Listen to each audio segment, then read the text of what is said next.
Hello दोस्तों, तो स्वागत है आपके YouTube चैनल कितना सीखा बात। तो आज हम क्लास 9 फिजिक्स का ग्रेविटेशन चैप्टर इस वीडियो में डिस्कस करेंगे। तो भाई आज हम लोग का वीडियो अपलोड होने में थोड़ा लेट हो गया, देरी हो गया, तो सॉरी फॉर डैट, क्योंकि मेरा थोड़ा एग्ज़ाम था इसीलिए मैं अपलोड नहीं कर पाया। लेकिन मैं प्रयास करूँगा कि अब वीडियो टाइम से टाइम क्या करूँ, अपलोड करूँ। तो आइए ग्रेविटेशन चैप्टर को डिस्कस करते हैं। तो देखिए, ग्रेविटेशन फोर्स को डिफाइन करने से पहले हम इसके हिस्ट्री में जाएंगे। इसका हिस्ट्री थोड़ा इंटरेस्टिंग है, इसीलिए आपको मैं बताना चाहता हूँ। नहीं, इसको डिफाइन करने के लिए तो एक वर्ड, एक सेंटेंस में काफ़ी है, समझना। देखिए, ग्रेविटेशन को सबसे पहले सर इज़ाक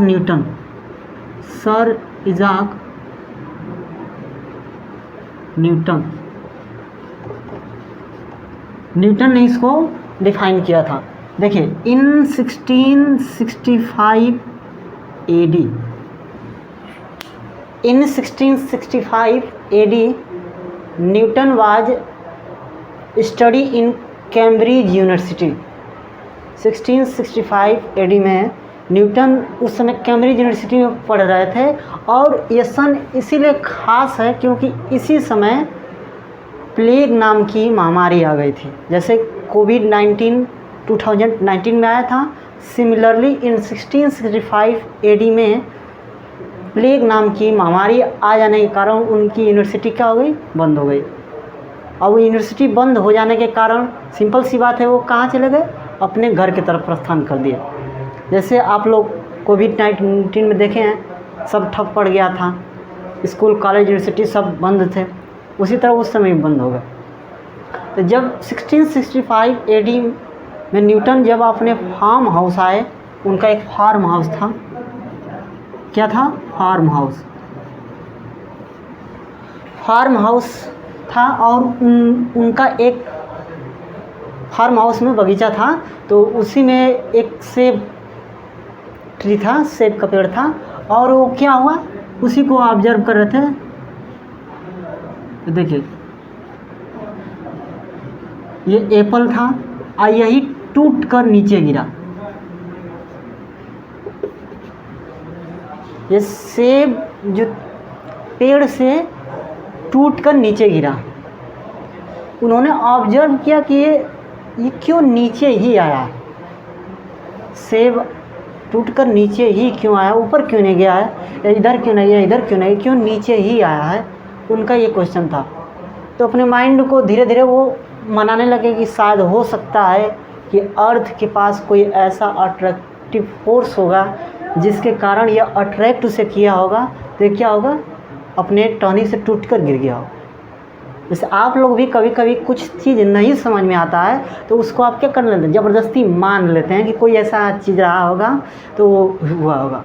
उसी तरह इन्होंने भी अपने माइंड को क्या किया, कहा कि हो सकता है अर्थ के पास कोई ऐसा अट्रैक्टिव फोर्स होगा जिसके कारण ये इसके ऊपर फोर्स लगाया होगा और ये टूट गया होगा। यही न्यूटन अपने माइंड को सांत्वना दिए बताया, हो गया। अब दूसरी बात, एक अर्थ था, अर्थ के चारों तरफ कौन रिवॉल्व करता है, moon. We know that moon revolve around the earth, हो गया ना। जैसा कि हम जानते हैं कि मून क्या है, अर्थ के चारों तरफ चक्कर लगाता है, रिवॉल्व करता है। Why moon does not fall on the earth, this is the question. उनके माइंड में ये क्वेश्चन आ गया कि अर्थ मून के पर भी अट्रैक्टिव फोर्स लगाएगा, जब सब पे लगा रहा है तो इसके ऊपर भी फोर्स लगाएगा। तो इसके ऊपर फोर्स लगाने के कारण ये मून क्यों नहीं अर्थ पे गिरा, दिस इज द क्वेश्चन, कि why moon does not fall on the earth. तो अब देखिए, इसी को समझने से पहले ये क्यों नहीं गिरा, तो हम यूनिफॉर्म सर्कुलर मोशन के बारे में पढ़ेंगे। चूँकि इस पर हम इन डिटेल में इस वीडियो डिस्कस किए हैं, यूनिफॉर्म सर्कुलर मोशन आप मेरे प्लेलिस्ट में जाइए, वहाँ से देखिए यूनिफॉर्म सर्कुलर मोशन पे हम न्यूमेरिकल डेरिवेशन जितने उससे रिलेटेड कॉन्सेप्ट है उसको सॉल्व कराएं। लेकिन मैं वो पूरी बात नहीं, यहाँ पे बस जो आपको कंसीडर करना, जो समझना है वही यहाँ पे मैं रिकॉल कराऊंगा कि यूनिफॉर्म सर्कुलर मोशन से यहाँ पे क्या रिलेशन है या कैसे आएगा। तो देखिए इसको थोड़ा मिटा देते हैं।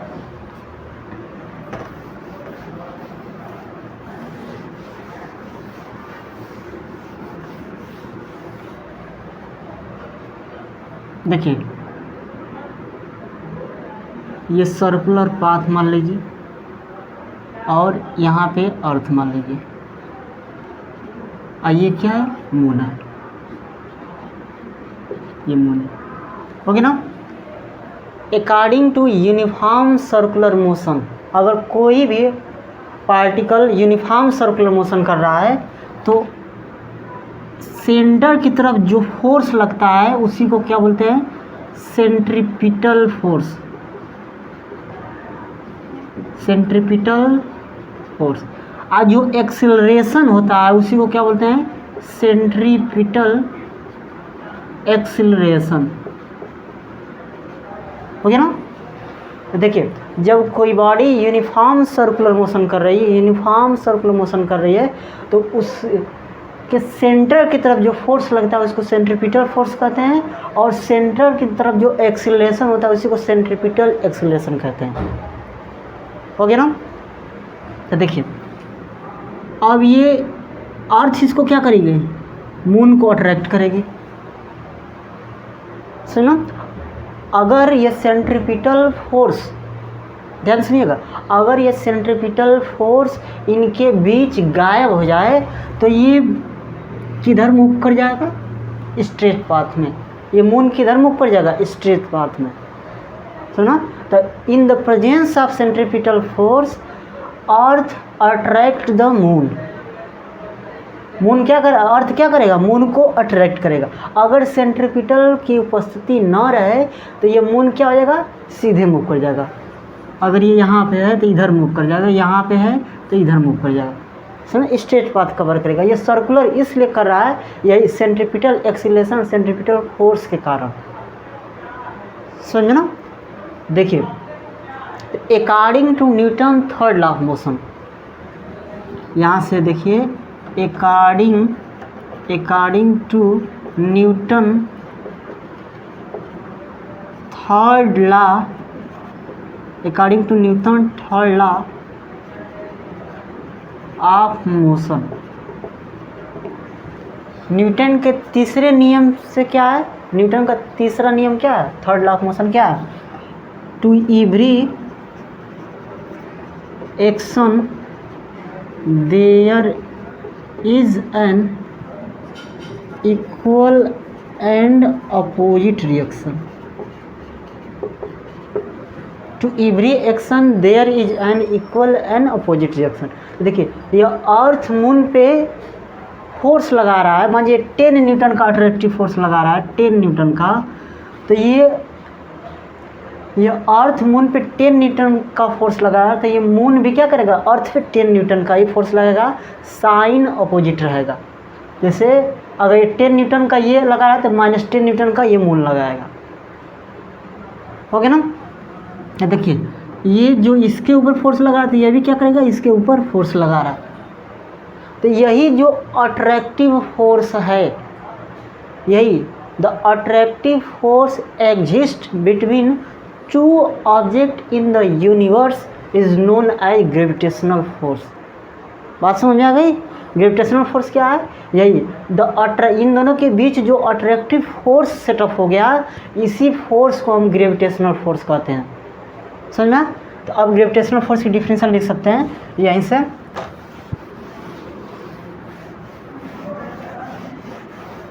तो देखिए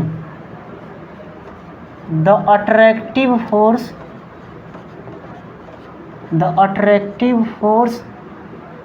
between two body in the universe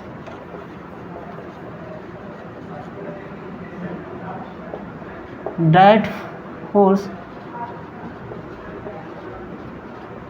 is called gravitation, gravitational force भी बोल सकते हैं, कोई दिक्कत नहीं है, ओके ना। अब ग्रेविटेशनल फोर्स की डिफिनेशन कोई पूछेगा तो क्या बताएंगे? The attractive force between two object in the universe is known as gravitational force.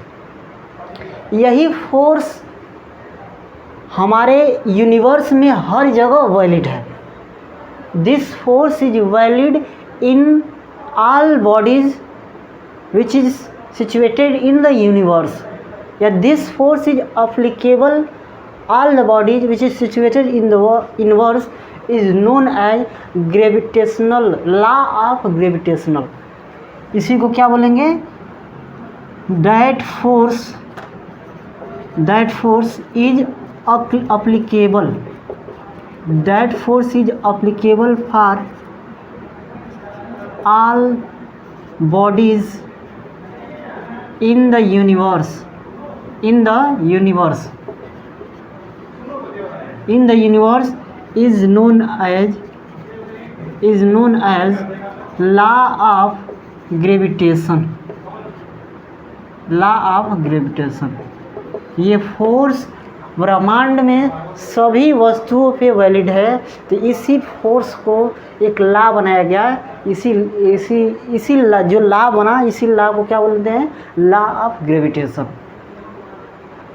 समझो ना। अब देखिए, लॉ ऑफ ग्रेविटेशन हो गया। अब एक टर्म और आता है ग्रेविटी। ग्रेविटी और ग्रेविटेशनल फोर्स में क्या डिफरेंस है? बहुत बच्चे कंफ्यूज रहते हैं, हमेशा उल्टा बताते हैं। ग्रेविटेशनल फोर्स ग्रेविटी बताएंगे, ग्रेविटी को ग्रेविटेशनल फोर्स, या दोनों को एक ही बता देंगे। तो देखिए, ग्रेविटी क्या है?